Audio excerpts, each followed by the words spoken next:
नमस्कार, हिंदी खबर में आप सभी का स्वागत है। मैं हूं आपके साथ परिधि जोशी। बुलेटिन की शुरुआत करेंगे बड़ी खबर के साथ, जहां PM Modi global investor summit का आगाज कर सकते हैं। जी हां, मुख्यमंत्री पुष्कर सिंह धामी और पीएम मोदी से करेंगे समिट में आने का अनुरोध। और साथ ही आपको बता दें कि समिट के लिए विदेशों और भारत के कई शहरों में रोड शो किया जाएगा। नवंबर और दिसंबर में ग्लोबल इन्वेस्टर समिट का आगाज होगा और देश की अलग अलग शहरों में 6 रोड शो की तैयारी की जा रही है। मसूरी और रामनगर में मनी कॉन्क्लेव का भी आयोजन किया जाएगा। बड़ी जानकारी आपको बता दें उत्तराखंड से, जहां पर PM Modi global investor summit का आगाज कर सकते हैं। मुख्यमंत्री पुष्कर सिंह धामी ने पीएम मोदी से समिट में आने का अनुरोध किया है। और साथ ही आपको बता दें, समिट के लिए विदेशों और भारत के कई शहरों में रोड शो भी किया जाएगा। और नवंबर और दिसंबर में ग्लोबल इन्वेस्टर समिट का आगाज किया जा रहा है और देश की अलग अलग शहरों में 6 रोड शो की तैयारी की जा रही है। और इसी के साथ आपको बता दें कि उत्तराखंड में मसूरी और रामनगर में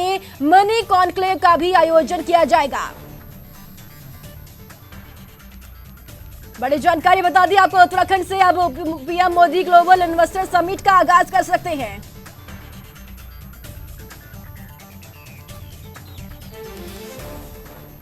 वहीं मुख्यमंत्री पुष्कर सिंह धामी ने इन्वेस्टर समिट की सभी तैयारियों को समय पर पूरे करने के निर्देश दिए हैं। मुख्यमंत्री ने कहा कि समिट में देश विदेश के कई बड़े उद्योगपति शिरकत करेंगे, इसलिए तैयारियों में कोई कमी नहीं रहनी चाहिए। उत्तराखंड में इस साल नवंबर और दिसंबर में समिट का आयोजन होना है।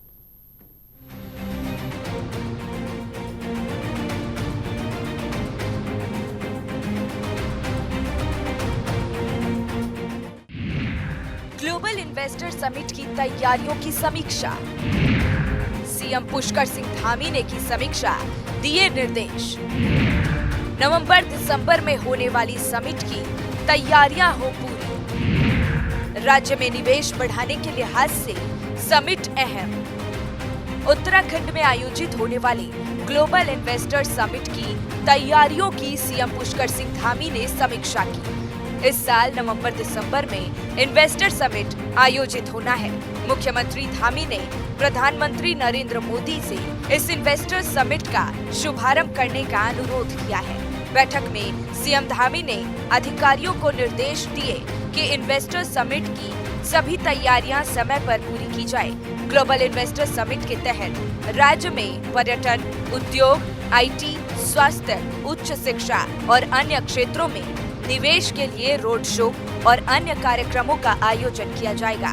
2 रोड शो अंतर्राष्ट्रीय स्तर पर और 6 रोड शो राष्ट्रीय स्तर पर प्रस्तावित हैं। इसके अलावा मसूरी और रामनगर में मिनी कॉन्क्लेव का आयोजन भी प्रस्तावित है। सीएम धामी ने कहा कि इन्वेस्टर समिट के जरिए उत्तराखंड में निवेश को बढ़ाने की काफी संभावनाएं हैं। सीएम धामी ने कहा कि राज्य में उद्योगों की स्थापना के लिए अच्छे माहौल के साथ ही बेहतर मानव संसाधन भी है। राज्य में ज्यादा से ज्यादा निवेशक आए, इसके लिए नई और सशक्त औद्योगिक नीति बनाई गई है। सीएम ने कहा कि प्रदेश में हवाई, रेल और सड़क कनेक्टिविटी का तेजी से विस्तार हो रहा है, जो औद्योगिक जगत के लोगों को उत्तराखंड में निवेश के लिए आकर्षित कर रहा है। सीएम ने कहा, उद्योगों के लिए इस अनुकूल माहौल में राज्य में निवेश बढ़ाने के इन्वेस्टर समिट अहम साबित होगा, इसलिए समिट की तैयारियों में कोई कमी नहीं रहने पाए। ब्यूरो रिपोर्ट, हिंदी खबर। और इसी खबर पर ज्यादा जानकारी के साथ अशोक मेरे सहयोगी मेरे साथ देहरादून से मौजूद है। अशोक, देखिए, ग्लोबल इन्वेस्टर समिट का आगाज होने जा रहा है उत्तराखंड में। एक बड़े पैमाने पर उत्तराखंड में निवेश होगा और साथ ही देखिए युवाओं को भी रोजगार मिलेगा। एक विकास के तौर पर देखा जाए तो काफी निवेश होगा उत्तराखंड में। बिल्कुल, निश्चित तौर पर सही कहा है प्रीति आपने। अब अगर बात करें तो उत्तराखंड के मुख्यमंत्री पुष्कर सिंह धामी की सरकार आने वाली नवंबर और दिसंबर में ग्लोबल इन्वेस्टर समिट जो है कराने जा रही है, जिसके लिए सूबे के मुख्यमंत्री ने प्रधानमंत्री नरेंद्र मोदी से इस इन्वेस्टर समिट का शुभारंभ करने का अनुरोध भी किया है। आपको बता दूं कि हाल ही में यानी कि कल के ही दिन मुख्यमंत्री ने संबंधित विभाग के अधिकारियों के साथ बैठक की और बैठक में तमाम जो विभाग के अधिकारी मौजूद रहे उन सभी को ये दिशा निर्देश दिए गए हैं कि तैयारियों को लेकर के समय रहते एक जो सभी तैयारियां हैं वो पूरी कर ली जाए, क्योंकि इस इन्वेस्टर समिट के तहत बहुत सी उम्मीदें जो है उत्तराखंड को इस समय है, ताकि जो बाहर से कंपनी आकर बढ़ चढ़ करके उत्तराखंड में ज्यादा से ज्यादा निवेश करे। क्योंकि देखिए प्रीति, यहाँ पर बात करें, अगर ज्यादा से ज्यादा उत्तराखंड में निवेश होगा तो जाहिर सी बात है कि रोजगार भी बढ़ेगा, क्योंकि आज उत्तराखंड के कुछ महत्वपूर्ण बिंदुओं में सबसे बड़ा जो बिंदु है, सबसे बड़ा जो मुद्दा है वो बेरोजगारी है, पलायन है। क्योंकि पलायन को लेकर के अगर बात करें तो पहाड़ के जो गांव हैं वो लगातार जो है खाली होते जा रहे हैं। वहां के लोग रोजगार तलाश करने के लिए पहाड़ छोड़ करके मैदानों में आ रहे हैं। इसीलिए धामी सरकार का एक लक्ष्य भी है कि लोगों को जो है ज्यादा से ज्यादा रोजगार जो है वो पहाड़ में मिल सके। इसको ही लेकर के कल मुख्यमंत्री ने जब बैठक की, बैठक में सभी अधिकारियों को दिशा निर्देश दिए और साफ तौर पर यह भी कहा है कि आज हमारे पास उत्तराखंड में जो है मानव संसाधन के साथ साथ जो बेस्ट जो स्किल्स के जो व्यक्ति हैं, जो लोग हैं वो भी मौजूद हैं और जो संसाधन पर्याप्त मात्रा में वो भी उपलब्ध है। अगर उदाहरण के तौर पर देखिए बात करूं यहाँ पर प्रीति, चाहे हवाई सेवा की बात कर ली जाए, रेल कनेक्टिविटी की बात कर ली जाए, सड़क कनेक्टिविटी की बात कर ली जाए तो तेजी के साथ चल रही है। और अगर यहाँ पर हवाई सेवा में देखें, सबसे पहले उदाहरण के तौर पर मैं आपको यहाँ पर बताऊंगा प्रीति कि देहरादून का जो जोलीग्रांट एयरपोर्ट है आने वाले समय पर अंतरराष्ट्रीय स्तर पर जो बन जाएगा। इसके अलावा अगर रेल कनेक्टिविटी की बात करें तो हाल ही में वंदे भारत जो ट्रेन है वो चलाई जा चुकी है। इसके अलावा अगर सड़क योजना के तहत बात करें तो देहरादून से दिल्ली के लिए जो है एलिवेटेड रोड बनने जा रही है, जिसका सफर कुल 2.5 घंटे में ही देहरादून से दिल्ली तक का वो पूरा हो जाएगा। तो हवाई के क्षेत्र में हो, रेल के क्षेत्र में हो, सड़क के क्षेत्र में हो, तो हर तरीके से कहा जा सकता है कि योजनाओं को धरातल पर जरूर उतारा जा रहा है। लेकिन इस ग्लोबल इन्वेस्ट के तहत अगर बात की जाए तो अंतरराष्ट्रीय स्तर पर जो है 2 रोड शो जो वो होने हैं और राष्ट्रीय स्तर की बात करें तो राष्ट्रीय स्तर पर 6 रोड शो होने हैं। इसी के साथ साथ मसूरी और रामनगर में मिनी जो कॉन्क्लेव है उसका आयोजन किया जाना है, वो पहले से प्रस्तावित है। इन सभी चीजों को लेकर के मुख्यमंत्री ने साफ तौर पर दिशा निर्देश दे दिए हैं कि समय रहते तैयारियां पूरी कर ली जाए, तैयारियों में किसी भी तरह की कोई भी लापरवाही दिखाई ना दे। लेकिन यहां पर देखिए प्रीति, एक सवाल ही जरूर खड़ा होता है, क्योंकि अगर बात करें तो जो आखिरी इन्वेस्ट हुआ था पूर्व मुख्यमंत्री त्रिवेंद्र सिंह रावत की जो सरकार थी उस टाइम पर थी भारतीय जनता पार्टी की ही, लेकिन त्रिवेंद्र सिंह रावत मुख्यमंत्री थे तो 2018 में जो है इन्वेस्टर सबमिट हुआ था और उस दौरान माना यह जा रहा था कि करीब 1.25 लाख करोड़ रुपए के आसपास का जो MOU है वो साइन होना था, लेकिन करीब 80,000 करोड़ का ही हुआ।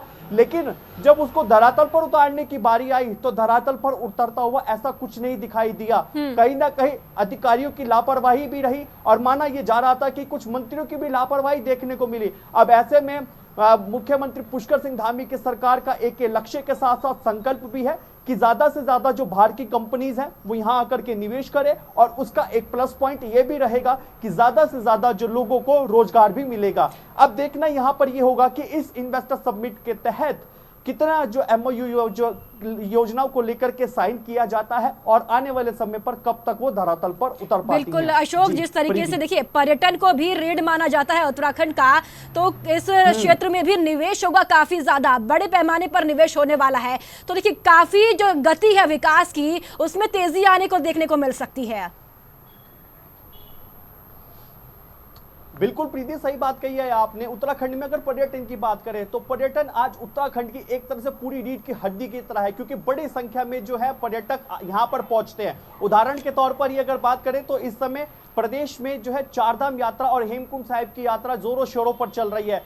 करीब 1 से महीने के ज्यादा से समय यहाँ पर हुआ है, यानी कि 40 दिन के आसपास यात्रा शुरू हुई है और अभी तक करीब 10 लाख से ज्यादा जो श्रद्धालु है वो दर्शन के लिए पहुंच चुके हैं। ये सबसे बड़ा उदाहरण है। इसके अलावा अगर बात करें तो कहीं यहाँ पर टूरिस्ट प्लेसेस हैं, चाहे वो नैनीताल झील की बात कर ले, देहरादून में हो, फिर पहाड़ी क्षेत्रों के पहाड़ी जो जिले हैं उसकी बात कर ली जाए तो काफी ज्यादा टूरिस्ट प्लेसेस यहाँ पर हैं। बड़ी संख्या में अन्य राज्यों से, चाहे दिल्ली हो, राजस्थान हो, उत्तर प्रदेश हो, मध्य प्रदेश हो, यहाँ से जो पर्यटक है बड़ी संख्या में उत्तराखंड में आता है। और लास्ट इन्वेस्टर समिट की मैं यहाँ पर बात करूं तो उस दौरान भी कृषि को लेकर के चाहे बात कर ली जाए, बागवानी के क्षेत्र में बात हो या फिर चलिए ठीक है चलिए अशोक, आप बने रहिएगा मेरे साथ, आगे भी आपसे जानकारी लेंगे। चलिए अब आपको सीधे चंपावत लेकर चलते हैं, जहां पर जोड़े मेले कार्यक्रम के शुभारंभ में मुख्यमंत्री पुष्कर सिंह धामी मौजूद है।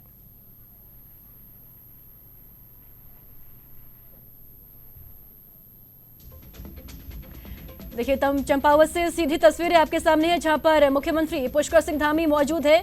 चंपावत में जोड़ मेले के शुभारंभ समारोह में मुख्यमंत्री पुष्कर सिंह धामी ने शिरकत की है। तस्वीरें आपके सामने है चंपावत से। श्री रीठा साहिब गुरुद्वारे में इस शुभारंभ कार्यक्रम का आयोजन किया गया है और बतौर मुख्य अतिथि मुख्यमंत्री पुष्कर सिंह धामी ने इस कार्यक्रम में शिरकत की है और शुभारंभ समारोह में मुख्यमंत्री पहुंचे हुए हैं। तस्वीरें आपके सामने चंपावत से।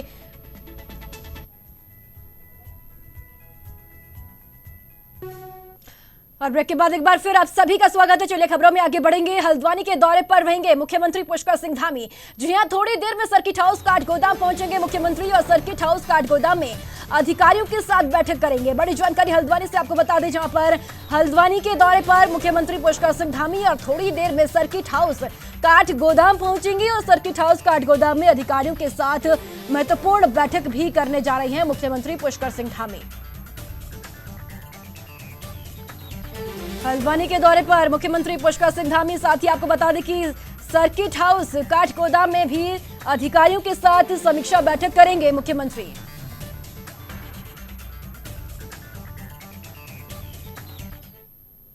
जोशीमठ में जमीन धंसने का मामला, राज्य सरकार ने गृह मंत्रालय से अपील की है कि कुछ एजेंसियों ने सौंपी अपनी रिपोर्ट। प्राथमिक रिपोर्ट जोशीमठ में अलग अलग 8 अलग केंद्रीय एजेंसियों ने अध्ययन किया। गुरुवार को भी जोशीमठ में दायर की मिली थी जानकारी। जोशीमठ में अलग अलग 8 केंद्रीय एजेंसियों ने अध्ययन किया है।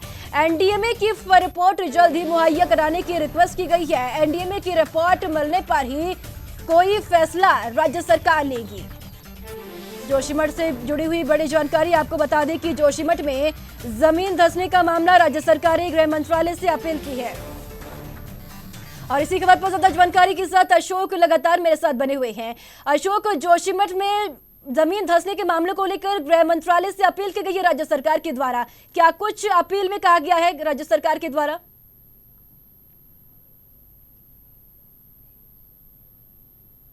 वहां पर रही जिन लोगों ने अपने आशियाने खून पसीने की मेहनत के साथ वहां पर जो खड़े किए थे, पल भर में जिस तरह से एक भूदशा वहां पर हुआ और जमीन जिस तरह से धंसती चली गई, उसके बाद वो आशियाने पल भर में गिरते हुए जरूर नजर आए। जिसके बाद लगातार वहां पर केंद्रीय एजेंसियों की टीम पहुंची, यहां से भी जो है राज्य आपदा प्रबंधन विभाग की टीमें वहां पर पहुंची और पूरा का पूरा एक मुआयना भी किया गया।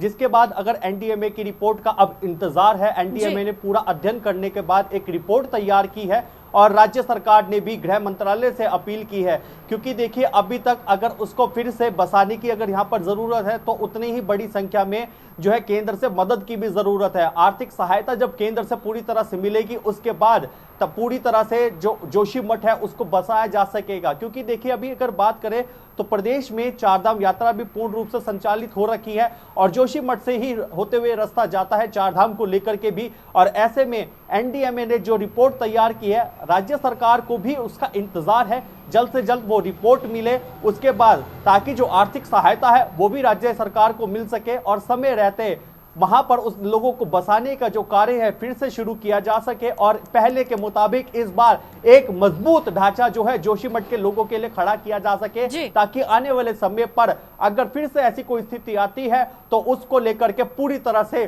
सरकार की भी, प्रशासन स्तर पर भी पूरी तैयारियां जो है समय रहते वो हो सके। जी ठीक है, बहुत बहुत शुक्रिया अशोक महत्वपूर्ण जानकारी देने के लिए। और इसी के साथ इस बुलेटिन में इतना ही, दीजिए इजाजत, नमस्कार।